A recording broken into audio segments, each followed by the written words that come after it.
Hey there, Dr. Alan Christianson here. I want to talk about some easy ways to love your liver. So quick question, what's your body's largest organ? Well, that's a bit of a trick question. You could think about that by surface area or by mass. So surface area, that would be your skin. But by mass, by a big margin, that would be your liver. You know, in very ancient cultures, thought about the liver as the seat of the spirit or the seat of consciousness. As a naturopathic physician, I'm part of a long lineage of this nature cure tradition. And in many parts of that lineage, a lot of it was really about these central organs called the emunctories. Pretty archaic term, but the emunctories were organs of elimination. And it was held that the liver was the central of those, the most important, but it was also thought to be a real regulator of the whole elimination process. And it worked in conjunction with the kidneys, the skin, the breath. And there was this idea about liver stagnation. So they understood about overt liver disease, but they had this idea of liver stagnation, where there was not adequate flow through the liver. And this parallels a concept in Chinese medicine called stagnant liver qi. And it was thought that so many symptoms, day-to-day symptoms, and so many chronic diseases really originated from the liver itself. And one of the favorite go-to categories of remedies were herbs that would drain the liver. And these were called cholagogues. So what a cholagogue was something that helped your liver make bile and made bile thinner and let it drain more readily. So you can think about the liver as a giant filter. You know, your heart pushes blood out, and that goes all through the arterial system and then coasts back through the veins. And with very few exceptions, the veins come through the liver before returning to the heart. So we called this the portal vein. And the liver was constantly filtering all of your blood with every heartbeat. And by filtering, it's doing a lot of jobs. It's really regulating almost every part of your body's processes. So it's detoxifying, of course, we think about that, but it's also fighting infections. It's forming many nutrients. It's also activating and converting hormones. It's managing your blood sugar. It's a big part of the overall immune response, so hugely relevant. And in terms of detoxifying, there's a couple steps involved in that, and they've been called phase 1, 2, and 3. The overview idea is that the first phase, you're taking these toxins and you're making them more volatile, more reactive. And you do that because you want them to be ready to be packaged. So it's almost like you agitate them, and the second phase is then you package them. You put them with carriers on them. I imagine almost like Velcro, like you take Velcro and stick cotton on that to make it not stick to other things. So the first thing is you want to rip off the cover and then put on the cotton. So phase 1, you're ripping off the pair for Velcro, and phase 2, you're just jamming cotton all over it so it won't stick to anything else. And then phase 3, you're taking all this and you're sending it out through the bile to the small intestines. And the ideal scenario is that those wastes would be adequately activated, but not activated too much or too little, and then taken and properly packaged, but not underpackaged, and then sent through the bile to the small intestine and would leave your body in your poop and not reabsorb. That's the perfect scenario of detoxification. But every step along the way can go wrong. You could be low in nutrients, you could have a high burden of toxins, you could have delayed gastric emptying, you could have poor constipation and things could stay in the colon too long.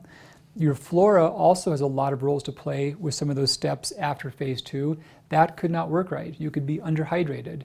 But all these things make it to where the liver's not getting its job done properly. And so along with those other jobs, it's also a storage hub for vitamins and minerals. It's converting amino acids. It's forming our energy from all of our nutrients, from carbohydrate, fat, protein, whatever it is. The liver is greatly involved with converting that into energy and also controlling blood clotting and benefiting digestion. So when things don't work right, that's on a continuum. There's overt diseases. And by far the most common disease is called fatty liver. And there's non-alcoholic fatty liver, which is the milder form of that. And they call it NAFL or non-alcoholic fatty liver because it looks a lot like what happens to an alcoholic's liver in a person who's not an alcoholic. And then if that progresses, we call that NASH, or non-alcoholic steatohepatitis. And the difference there is there's been a certain number of cells that have permanently paired themselves together and cannot filter readily. So the liver function is compromised in more irreversible ways. Then we've also got many versions of hepatitis, to where the liver gets overtly inflamed. Now, this can be from infections like ABC. There's actually others, DE and so on down, but the first few are the more common. There's also autoimmune hepatitis, where the immune system attacks the liver and treats it as foreign. The other big category we have is iron overload. So these are things like hemochromatosis, to where genetically the body accumulates too much iron, and that can harm the liver. Then we've got gallbladder disease. So think about your liver as making bile, but it can only make it a little bit slowly all the time, and it can't so much go fast or slow. But the gallbladder makes up for that. Your gallbladder stores the bile, and that way you can use a lot of bile at once to manage a fattier meal. But without the stored bile, you can't make it quickly. And without bile, you can't emulsify or absorb fats adequately. So how do you know if you've got liver disease? Well, there can be very pronounced symptoms, like really bad pain. That's especially true when it's more upper abdominal, more so right-sided. And sometimes that can even refer to this right shoulder area, not too uncommon.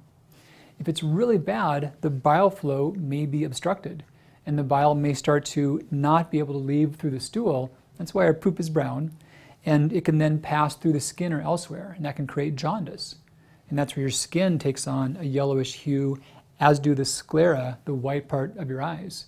And then because the bile is not getting into your stool becomes like very light and whitish colored. That can also go along with just wasting, loss of muscle mass, vomiting, and then also bile can pass through the urine, so the urine gets darker. So that's the overt disease. Not too common, does happen, please don't miss it, but the dysfunction is much more common. And we think about more generalized symptoms. Classically, the liver's been thought to be the seat of anger or aggression. And we can think about liver stagnation or blockage when someone's agitated, angry, edgy, all the time, irritable. Also generalized weakness, fatigue, muscle pain, because you're not forming energy properly. Because the liver is importantly involved in digestion, we can also see gas and bloating. And then with difficulties of bile transmission, we can see skin symptoms, so dryness or inflammation. And when there's bad enough inflammation in the liver, there's more fluid that builds up around that. So it can be just fluid retention, especially around the abdomen with liver dysfunction. So how do you love your liver? Well, the first step is trying to dial in the body weight to get to that best level for you. So much body weight, and specifically waist circumference, is completely massive liver growth. You think about it in many pictures as being this little thing that's housed over here. No, it's the whole abdomen. There's more of it on the right for sure, but it goes all the way across. And in cases of fatty liver, that's the source of so much change, the whole classic coach's belly. The bulk of that is often just liver by itself. So your liver is taking energy and converting it. But if there's more energy, fuel, calories coming in, regardless of fat or carbohydrate, the liver has to store it right there as triglycerides. And that swells your liver and that harms it. So the other big factor is just alcohol, lowering your alcohol intake. Alcohol is a poison, and your liver has to break it down into acetaldehyde. And that's a compound that is a known carcinogen and damages the liver severely. So if your liver function is questionable, stop alcohol intake. Along the same lines, caffeine can also strain the liver. And it does that because it really speeds up phase 1, but it doesn't change phase 2. So you're tearing off the Velcro faster than you can put cotton back on. We call that pathologic detoxification. You're actually taking the toxins in your body, making them more dangerous, and pushing them around in circulation, but not getting rid of them. So the other step to be nice to your liver, really watch out for over-the-counter medications. Tylenol is one of the big ones that comes up, and they've improved labeling, thankfully, because before there was a whole lot of things that had Tylenol, aka acetaminophen, but didn't make it really that obvious on the label. So someone could take Tylenol and also take a cold remedy and then maybe be on a pain medication, and they could get double and triple dose with acetaminophen and not even realize it. So that's better, but still cautious and avoid. We're also seeing that non-steroidal anti-inflammatories can also be problems for liver function. So ibuprofen as well, and and naproxen also. Other big thing to love your liver, just prescription medications. Keep tabs on those. I'm really wary of prescription medications for longer term use, and even short term use, question it, see if it is necessary or not. The antibiotics. But the ones taken day in and day out for cholesterol, blood sugar, blood pressure, look deeply at some of the other posts I've written about, like the medications being a hall pass or a lottery ticket. They're probably not working the way you think, but they can cumulatively harm your liver. And they act together in ways that we just can't always predict. And I would say the same thing about supplements. Now, there's not a lot of common supplements that really will hurt your liver. You'll hear about things like kava leaves, chaparral leaves, or other plants that have odd constituents in them. Those are not typically on the market. There are some bodybuilding weight loss supplements that have been shown to have just fake synthetic medications added into them. So they can be overtly harmful. But the other phenomena is that many supplements, even if individually they're all good, they can hurt your liver when you take a lot of them together at once. I've had several people to where they bring in a long list of their supplements, and no kidding, like 50 supplements or more, and they've got overt liver damage and they can't figure out why. And many people are actually taking a lot of things that should help their liver, trying to counter it, but it gets worse and worse. At the end of the day, your liver's got to process whatever goes in. And if it's beyond just the normal things we get in our diet, that can be a strain for it. So I think about short lists of supplements for strategic purposes and just a couple of things for good longer term use. A good general multi without iodine, folic acid, like the Reset Pack, that covers so many of your bases. Apart from that, anything else should be strategic and for a finite period of time. A couple more big steps to love your liver. Don't smoke. Just so much data on that being hard on you in so many ways. And some of you, not many, but some of you do smoke. And I know that. And please hear me that whatever else you're doing, whatever else you're thinking about with your diet or your exercise, forget about it. Marshal 100% of your efforts into divorcing yourself from tobacco, because there's no bigger bang for your buck in terms of living longer and living healthier. So make that your top priority, please.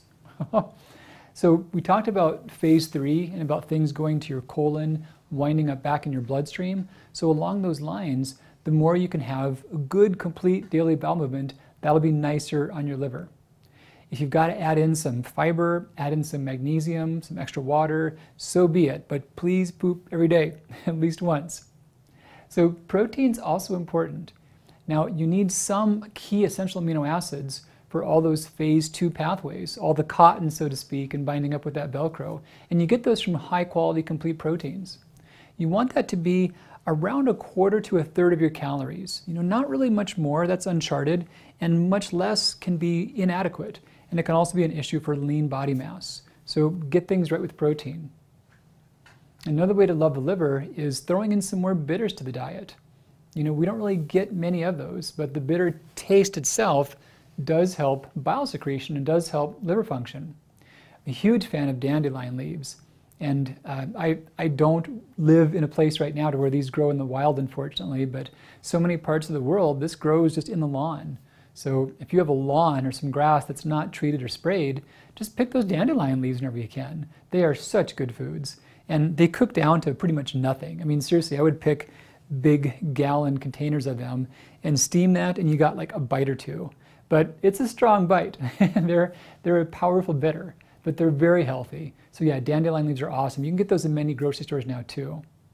Along those same lines, arugula, kale, dill, radicchio, chicory, these are great things and great foods to go out of your way to get and add in.